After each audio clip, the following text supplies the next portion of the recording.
Hey everybody, the Johnny Cage here, welcoming you back to some more Let's Play Zelda 2, The Adventure of Link. So here we are, we beat the first palace last time, made our way back, we're over by where Zelda is in her eternal rest of sorts. And we're going to go down to this cave that we didn't explore last time. We could have, but we didn't have the candle, so this place would be completely dark, and it would be very difficult to find your way through here, although I'm sure people that are experts in the game can. One of the reasons I got really into this game, when I did, is I started seeing some speed runs of it, and the people doing speedruns of it were doing it without the candle, and I'm like, geez, you literally need to know every cave that we're going to be going through, and there's some bad stuff coming up cave-wise, and by that I mean Death Mountain coming up, so yeah, that's not going to be fun, but it's not as hard as, you know, it is in the original one, where it's like the final stage of the game, so we'll worry about that later. There I got the magic pickup.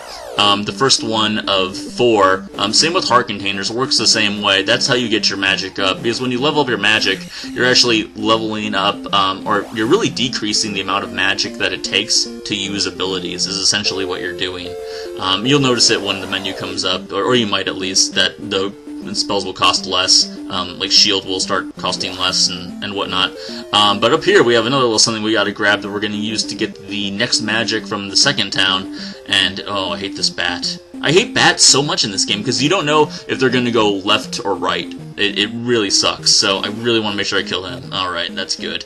And then Mr. Octorok over here, yeah, the return of the Octoroks. You don't get to see a lot of them either. Same with the Garayas. I know we've seen a couple of them, you know, that throw the boomerangs, but really, oh, there's one of them right there. But really, we're not going to see a whole ton of them. They kind of just are in the beginning of the game, and then they disappear. But as I was talking about speedruns, I've been really getting into this channel, Speed Demos Archives, lately. It's just a really great channel for watching really good games done really fast, and I know they stream twice a year for charity, and man, I've watched a lot of those that they have uploaded. I don't know, I got really into them. They play some really good games really fast, and it just blows your mind, especially Mega Man 2, you know, that's my favorite game of all time. Seeing like a really good speedrun of that, holy crap, that's something else. But here we are at the second town. This is the town of Ruto! Princess Ruto, how could we forget the fishy princess herself? And let's see what we got going on over here. Ah, please let me heal you. Ah, the healing lady. Don't mind if I do. Gotta stop off at every town and see which one's best. There we have the magic lady. I didn't get to point her out in the first town, but she's always like that orange color. She's glowing orange. She might be radioactive. And what would a playthrough of this game be without visiting Error? Yay, there he is, in his little tiny dirt shack. That's where I guess a guy named Error would live. And look at these guys. I love how they walk. The little purple guy there is like, I gotta go do my taxes now. I don't know. So ridiculous. So anyhow, that trophy that we got in the cave, whatever, it looked like an angel statue, but apparently it's a trophy. It doesn't matter. This lady needs it, and we give it to her, and she lets us go down into her secret dungeon, where this old man waits, as he always does in all of them, and with this, you can jump very high, and thus he bestowed it upon Woody Harrelson, and white men were once able to jump. I was going to say once again able to jump, but they weren't able to jump before. Otherwise, we wouldn't have needed that movie. Great movie, by the way. I haven't seen that in ages. But anyhow, so we've taken care of that. One thing I wanted to mention about the item drops, because I didn't mention it before, but this is a little tip that I picked up from watching speedrunners play this game.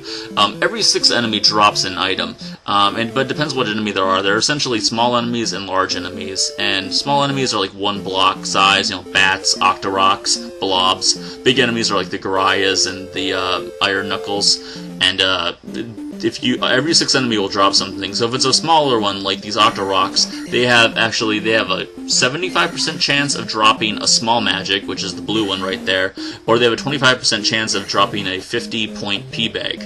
And now for the larger enemies, like this Garaya over here, red Garaya too, mind you, ooh, he's fierce. Oh man, he's kicking my ass too. But he can give you 50% chance of either getting a red potion, which will completely restore your magic, or a 200-point P-bag. So if you want to really get super strategic about this game, ideally you want to always be the 6th enemy you kill be one of the larger enemies, because you just get more out of them. But it's really not a big deal one way or another. Grab this magic over here. Not that I'm going to need it. Soon we're going to be getting, by the end of this video, we'll get the 3rd spell, which is going to be one of the most helpful spells in the entire game, and I guess you can probably figure out what that is just by how I talk about it. But come on. Damn you, Jiraiya. Ugh. They are really annoying, actually. I mean, with those boomerangs, man. It's really the having to turn front and back to deflect them. That's the really worst part. These red bats, oh, they can turn into these weird firebrand like demons. And here's our first instance of being able to use the jump spell. Jump! So white elves can jump. And there you go. Actually, that ends up being the cheapest spell in the game, but that's not till a lot later. And after getting our ass handed to us thoroughly in that cave, we get a little fairy out here to help us out, which is very nice. And there's a nice look at the second palace again. We'll be ignoring that, though. Also, you probably noticed that stone in front of that, oh, jeez, I'm getting my ass kicked here again. This is great. Oh, come on, really? A third and a fourth hit? That was unnecessary. We'll be getting the hammer for that later on. But first, a plush of Link! Woo! Yes, they have 1-ups scattered throughout the world, and they're little plushes of yourself, which is just funny. I mean, could you imagine walking through a forest and suddenly you become upon, like, a little doll of yourself? That'd be, first of all, it'd be creepy as hell. But I certainly wouldn't think that it would give me another life. But I don't know. Link seems really happy about him, so I'm not going to take the happiness away from the guy. Now, before we go down this bridge and essentially get to the third town... Ooh, yay, no battle, because I ran into him on the path. Nice. We need to go up here and not run into enemies, hopefully. Jeez. Oh, and I can't jump over this guy. No, that's not good. Uh-oh. I could use that magic, but no, we're getting the hell out of here. Hidden in this forest is not more enemies. Well, yeah, lots of enemies, actually, and they're not moving the way I want them to today. There's a house in here somewhere. Am I not... Where is it? There it is. Wow, that was way off. Okay, so, yeah, I never remember where this guy is, but you need to talk to him. You don't need to talk to him before you go to the third town, but you should. His name is Bagu, and he says, hey, show my note to the Riverman. And you're like, okay, Riverman, alright. It doesn't really make sense to you. Also, the spots around him, yeah, I kind of just walked into one. 3 of the 4 spots around him are traps where you have to fight these jumping enemies, which are really annoying. And oh my gosh, I have no life left. This is not good. Okay, get out of there, Link. Jeez. But we did what we gotta do. Now, we just gotta go across the bridge. Can we make it? I'll put shield on. I don't think that's gonna absorb a shot whatsoever. I think next hit, regardless, I'm dead. And we got these guys, which are so much worse than Mario Fish. They come out of nowhere. Oh, and shoot the fire, and then, oh, this is bad. Block, yes, okay, come on. Oh, I got lucky there. Alright, so we made it. Thank God. And I'm just gonna skip that little foresty area over there, because I really need some health. So let's get to town. And, this guy looks peculiar. What does he have to say? Eyes of Ganon are... Oh god, don't turn into an enemy! Do not turn into an enemy! Oh yeah, thank goodness. Because sometimes they'll turn into enemies if, yeah, if you talk to them for some reason. This is the town of Saria! Hey, everyone's favorite village elf folk. Now, where is the place that I need to go? Is it right here? No? No one coming out? Alright, well, let's just keep on moving on. This is a pretty big town. I think it's 3 screens. We don't need to go in there just yet. Got a little cemetery here, even. Something to just add to the flavor. Ooh, there's our lady. Wait, no, I want to talk to the orange lady. Oh, God, no! Are you serious? Are you serious? Oh, you gotta be fucking kidding me. I tried to talk to the magic-giving lady, and then the other lady talked to me and turned into a bat and killed me. Wow. Don't trust anyone. Don't talk to people at all in Zelda. God, that's a good fitting death. I'll take that. And of course, right here, I passed up the lady that, oh, I hadn't gotten to her yet, but I thought I passed up the lady that heals you. Oh, what terrible luck.